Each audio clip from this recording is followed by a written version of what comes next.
ಬಾಗಲಕೋಟೆಯಲ್ಲಿ ಬೀದಿ ನಾಯಿಗಳ ಹಾವಳಿ ಹೆಚ್ಚಾಗ್ತಾ ಇದೆ. ಆದರೆ ಇದೀಗ ನಗರಸಭೆ ಅಧಿಕಾರಿಗಳು ಎಚ್ಚೆತ್ತುಕೊಂಡಿದ್ದಾರೆ. ನಗರಸಭೆ ವತಿಯಿಂದ ನಾಯಿ ಹಿಡಿಯುವ ಕಾರ್ಯಾಚರಣೆ ನಡೀತಾ ಇದೆ. ತೆಂಗಿನಮಠ ಓಣಿ ಜೊತೆಗೆ ಚರಂತಿಮಠ ಓಣಿಯಲ್ಲಿ ಕಾರ್ಯಾಚರಣೆ ನಡೀತಾ ಇದೆ. ನೀವು ಕೂಡ ಆ ದೃಶ್ಯಗಳನ್ನು ನೋಡ್ತಾ ಇದ್ದೀರಾ. ನಗರಸಭೆ ಆಯುಕ್ತ ಆರ್ ವಾಸಣ್ಣ ನೇತೃತ್ವದಲ್ಲಿ ಒಂದು ಕಾರ್ಯ ನಡೀತಾ ಇರುವಂಥದ್ದು. ತೆಂಗಿನಮಠ ಚರಂತಿಮಠ ಓಣಿಯಲ್ಲಿ 8 ಅಗ್ರೆಸಿವ್ ನಾಯಿಗಳನ್ನು ಆಲ್ರೆಡಿ ಸೆರೆ ಹಿಡಿಯಲಾಗಿದೆ. ಬಾಗಲಕೋಟೆ ತೆಂಗಿನಮಠ ಓಣಿ ಚರಂತಿಮಠ ಓಣಿಯಲ್ಲಿ ಬೀದಿ ಶ್ವಾನ ಹಿಡಿಯುವ ಕಾರ್ಯಾಚರಣೆ ಇದು. ಬಾಗಲಕೋಟೆ ನಗರಸಭೆ ಆಯುಕ್ತ ಆರ್ ವಾಸಣ್ಣ ನೇತೃತ್ವದಲ್ಲಿ ಒಂದು ಕಾರ್ಯಾಚರಣೆ ನಡೀತಾ ಇದೆ. ಬೀದಿ ನಾಯಿಯನ್ನ ಹಿಡಿಯುವ ತಂಡವನ್ನ ಕರೆಸಿ ಕಾರ್ಯಾಚರಣೆಯನ್ನ ನಿನ್ನೆ ಆರಂಭಿಸಿದ್ರು ನಗರಸಭೆ ಅಧಿಕಾರಿಗಳು. ನಾಯಿಗಳನ್ನ ಸೆರೆ ಹಿಡಿದು ಅವುಗಳಿಗೆ ABS ಇಂಜೆಕ್ಷನ್ ಮಾಡ್ತೇವೆ, ಅವುಗಳನ್ನ ಹಿಡಿದು ನಾವೇ ಆರೈಕೆ ಮಾಡ್ತೇವೆ.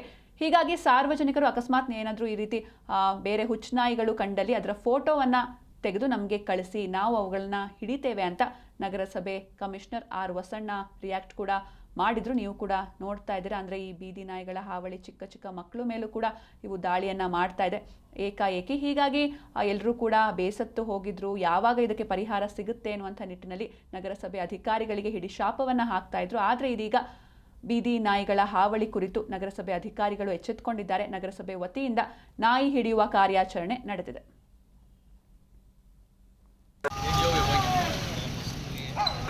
ಸುಮಾರು 7-8 ನಾಯಿಗಳು, ಅಗ್ರೆಸಿವ್ ನಾಯಿಗಳು, ಫೆರೋಸಿಯಸ್ ನಾಯಿಗಳು ಏನಾಗಿದೆ ಅಂದರೆ ಸಾರ್ವಜನಿಕರಿಗೆ ಒಂದು 6-7 ಜನಕ್ಕೆ ಕಚ್ಚಿದ್ದು ವರದಿಯಾಗಿದೆ. ಈ ದಿನ ನಮ್ಮ ಆರೋಗ್ಯ ಶಾಖೆ ಸಿಬ್ಬಂದಿ ಮತ್ತು ನಮ್ಮ ನಗರಸಭೆ ಅಭಿಯಂತರಗಳು ನಾವು ಖುದ್ದು ಫೀಲ್ಡ್ಗೆ ಹಿಡಿದು ಏನು ದಾಳಿ ಮಾಡ್ತಕ್ಕಂಥ ನಾಯಿಗಳನ್ನ ಗುರುತಿಸಿ ಇದನ್ನು ಹಿಡಿಯುವ ಕೆಲಸ ನಮ್ಮ ಅನಿಮಲ್ ರೈಟ್ಸ್ ಫಂಡ್ ಸಂಸ್ಥೆಯಿಂದ ನಾವು ಮಾಡಿಸ್ತಾ ಇದ್ದೀವಿ. ಈ ನಿಟ್ಟಿನಲ್ಲಿ ಸಾರ್ವಜನಿಕರು ಯಾವ ಹುಚ್ಚುನಾಯಿ ಮತ್ತು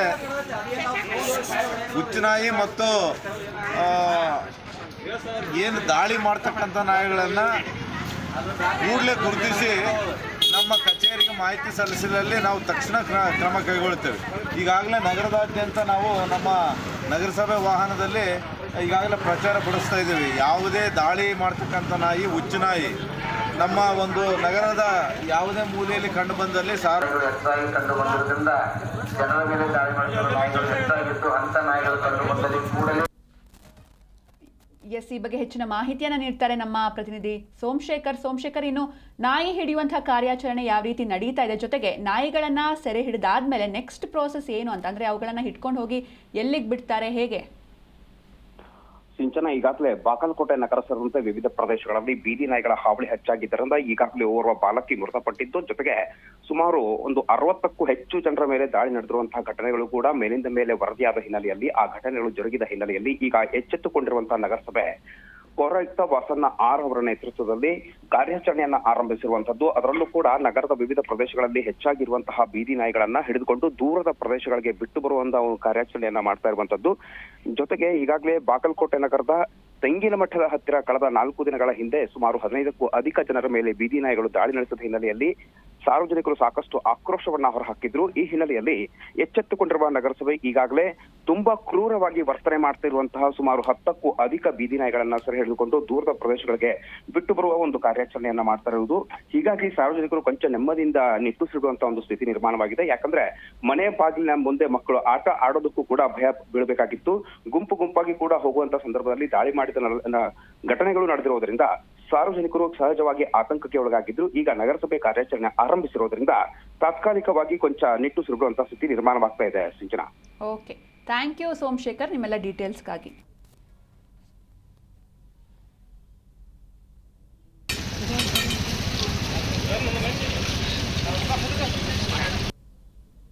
ಹೆಚ್ಚಾಗಿ ಕಂಡು ಬಂದಿರೋದ್ರಿಂದ ಜನರ ಮೇಲೆ ದಾಳಿ ಮಾಡಿರುವ ನಾಯಿಗಳು ಹೆಚ್ಚಾಗಿದ್ದು ಅಂತ ನಾಯಿಗಳು ಕಂಡು ಬಂದಲ್ಲಿ ಕೂಡಲೇ ನಗರಸಭೆಗೆ ತಿಳಿಪಡಿಸಲು ಈ ಮೂಲಕ ಸಾರ್ವಜನಿಕರಿಗೆ ಕೋರಲಾಗಿದೆ. ಬಾಗಲಕೋಟೆ ನಗರಸಭೆಯವರ ಪ್ರಕಟಣೆ ಮೂಲಕ